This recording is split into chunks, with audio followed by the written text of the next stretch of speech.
Hi students, आज की इस वीडियो में हम पढ़ने जा रहे हैं about the chapter chemical effects of electric current. आप सब लोगों ने देखा होगा कि जब किसी कंडक्टर के थ्रू इलेक्ट्रिक करंट फ्लो करती है तो उसमें हीट डेवलप हो जाता है।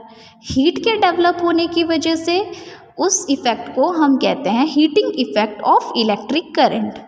उसी तरह से इस चैप्टर में हम ये देखेंगे कि how chemical change is obtained through electric current. किस तरह से हम इलेक्ट्रिक करंट की हेल्प से किसी भी ऑब्जेक्ट या मटेरियल में केमिकल चेंज ला सकते हैं, और इस तरह के चेंजेस को हम chemical effect of electric current कहते हैं। तो let us start the video. Before that, we should know about how electric current is set up in a circuit. एक सर्किट में इलेक्ट्रिक करंट कैसे सेट किया जाता है। तो इसे समझने से पहले हमें ये समझना ज़रूरी है कि जो कंडक्टिंग मटेरियल्स होती हैं, यानी कि हमारे कनेक्टिंग वायर्स, वो आपके कॉपर वायर होते हैं या फिर एल्युमिनियम वायर्स होते हैं। तो ये सारी चीज़ें जो होती है they are good conductors of electricity and heat. तो जब आपका करंट किसी कंडक्टर के थ्रू मूव करेगा तो हमें उस कंडक्टर का बनावटी कैसा है, उसका यूनिट क्या है ऑफ फॉर्मेशन, ये जानना ज़रूरी है। तो every matter is made up of atoms. Okay, so we can consider that atoms are the building block of all the matter. Now this atom consists of some negatively charged particles called electrons, which are found to be surrounded over the positively charged particles called protons and neutral particles called neutrons. तो जो positively charge particles होती है protons, और neutrons जो neutral particles होती है atom की, ये दोनों पार्टिकल्स एटम के सेंटर में पाया जाता है, जिसे कि हम कहते हैं nucleus of the atom. Atom के न्यूक्लियस के चारों तरफ सराउंड करता है negatively charge particle of the atom, जिसे कि हम कहते हैं इलेक्ट्रॉन्स। इन चीज़ों से हमारा कोई भी एटम बना होता है। सपोज मेटल्स एक ऐसी कैटेगरी ऑफ मैटर है जिनमें कि फ्री इलेक्ट्रॉन पाया जाता है, यानी कि उनके आउटर मोस्ट ऑर्बिट में एक एक्स्ट्रा इलेक्ट्रॉन पाया जाता है जो कि इजीली उस एटम के दायरे से बाहर निकल सकती है। तो इस तरह के फ्री इलेक्ट्रॉन की प्रेजेंस की वजह से metals are considered as good conductors of electricity. क्योंकि ये फ्री इलेक्ट्रॉन इंसुलेटर्स में एब्सेंट होता है, इसलिए insulators are incapable of conducting electricity through them. So basically free electrons are responsible for the conduction of current. Now हम एक simple circuit जब भी बनाते हैं तो उसमें एक हम सेल लेते हैं, उसे कनेक्ट करते हैं through some connecting wires into a bulb, for example to form a tester circuit. तो अगर हमारा सर्किट कंप्लीटली क्लोज्ड पोजीशन में होता है, if it is a closed circuit, then the bulb glows.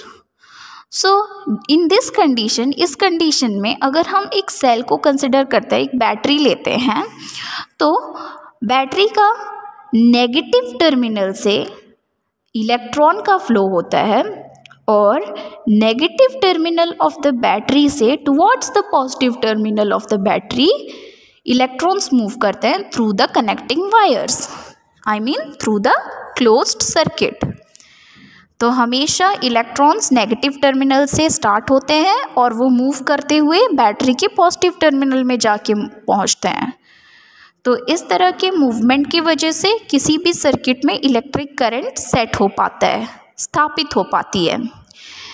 इस इलेक्ट्रॉन के फ्लो के ऑपोजिट डायरेक्शन में हम कंसिडर करते हैं कि हमारा करंट फ्लो करता है। तो इस वजह से हम इस करंट को कन्वेंशनल करंट कहते हैं। That's why conventional current is defined as that current which flow in a closed circuit from the positive terminal of a source or of a battery towards the negative terminal. Next, usually हम electrical conductivity किसे कहते हैं? Like हम conductor, insulator ये सब कहते हैं कि conductors are material that conduct electricity properly and very well and insulators cannot. तो ये जो सारी चीज़ें हैं ये डिपेंड करती है कि उस मटेरियल की इलेक्ट्रिकल कंडक्टिविटी कैसी होती है। सो इलेक्ट्रिकल कंडक्टिविटी किसे कहते हैं हम? The ability of material to conduct electricity through it is called electrical conductivity of a material. अब जिस मटेरियल की इलेक्ट्रिकल कंडक्टिविटी हाई होती है they are considered as good conductors. For example silver, copper, aluminium et cetera. और जिन objects की या जिन मटेरियल्स की इलेक्ट्रिकल कंडक्टिविटी लो होती है उन्हें हम कहते हैं insulators. For example rubber, dry wood et cetera. Now moving ahead, ऐसा ज़रूरी नहीं है कि हमेशा हमारा जो कंडक्टर होगा यानी कि कंडक्टिंग मटेरियल होगा वो सॉलिड स्टेट में एग्जिस्ट करेगा.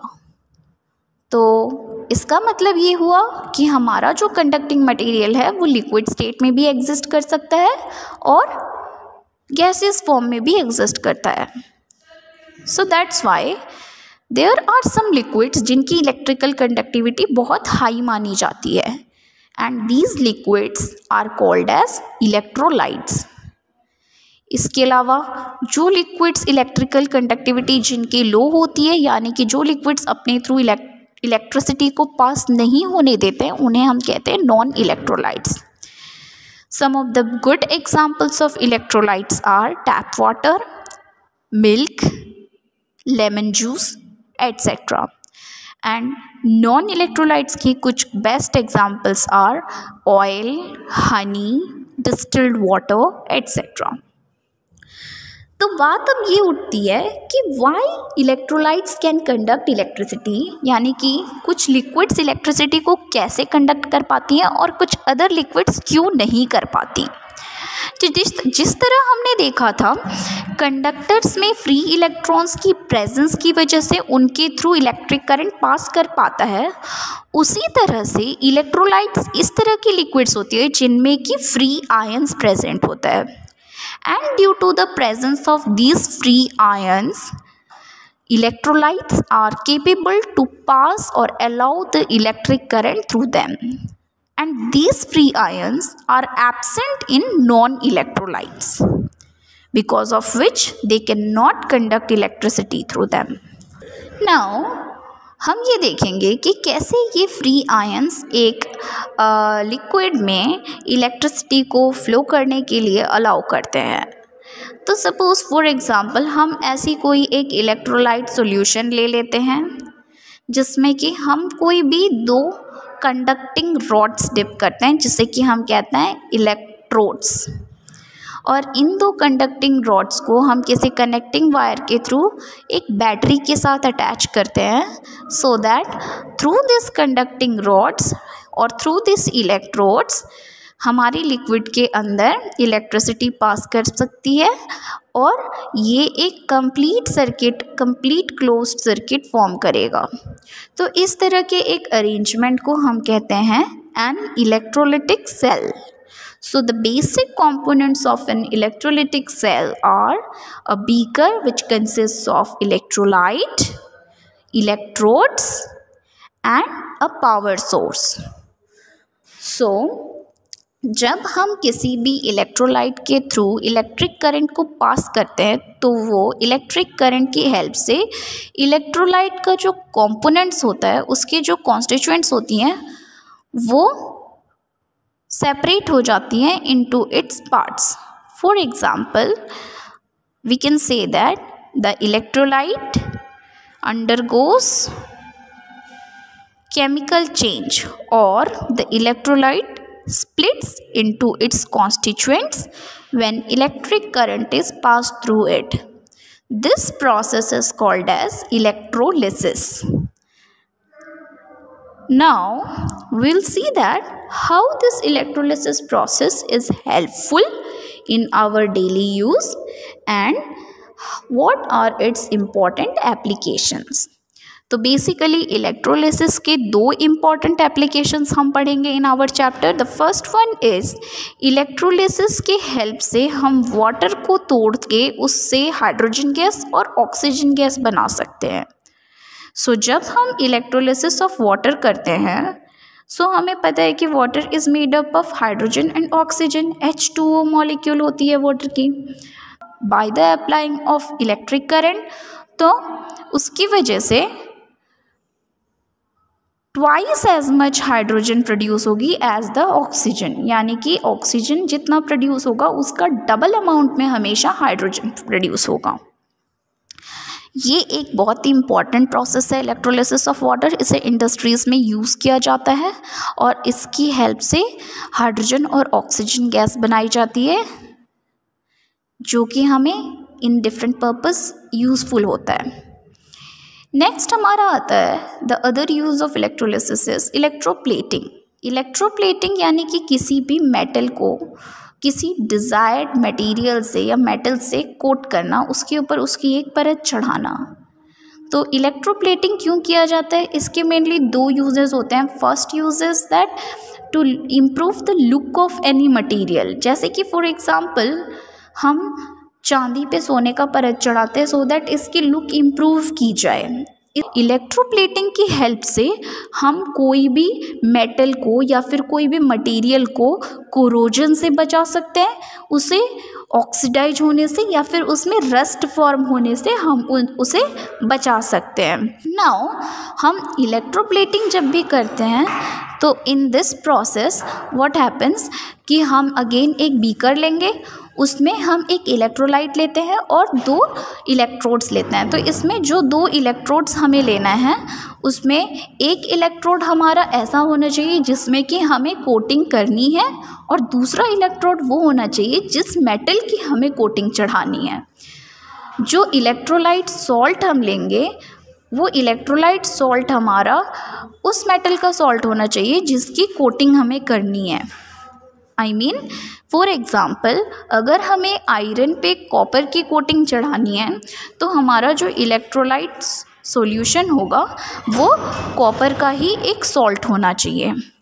तो when we will connect these two electrode into battery, तो उस वक्त हमें क्या करना है कि हमें एज अ कैथोड उस मेटल को लेना है, उस इलेक्ट्रोड को लेना है जिसके ऊपर हमें कोटिंग करनी है। और जिस चीज़ की कोटिंग करनी है यानी कि the metal whose coating is to be obtained, उसे हमें लेना है एज अ एनोड। तो at this time what will happen, the electrons present at the cathode में जो एक्स्ट्रा इलेक्ट्रॉन प्रेजेंट होगी they are transferred from the metal present at the anode to the cathode. This makes the cations of metal deposit at the anode। तो इसकी help से जो electrolyte में हमारे metals होंगे, जो इलेक्ट्रोलाइट होगा, इलेक्ट्रिक करंट के पास होने की वजह से वो इलेक्ट्रोलाइट के जो मॉलिक्यूल होगा वो टूटेगा इनटू इट्स कॉन्स्टिट्यूएंट्स।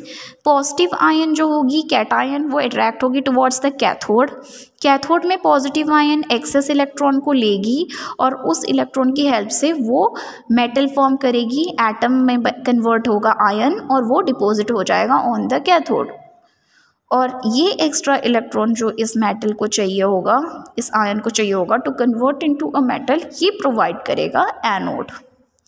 जो सॉल्यूशन है हमारा इलेक्ट्रोलाइट का उसमें जो मेटल्स की कमी होगी that will be replenished by the metal which is present at the anode. So इसी तरह से हम इलेक्ट्रोप्लेटिंग को कैरी आउट कर सकते हैं किसी भी ऑब्जेक्ट को कोट करने के लिए, and hence These effects are known as chemical effects of electric current, because हम इलेक्ट्रिक करंट की हेल्प से कोई भी ऑब्जेक्ट से एक न्यू ऑब्जेक्ट फॉर्म कर सकते हैं। So this completes the chapter. See you again with the next video. Thank you.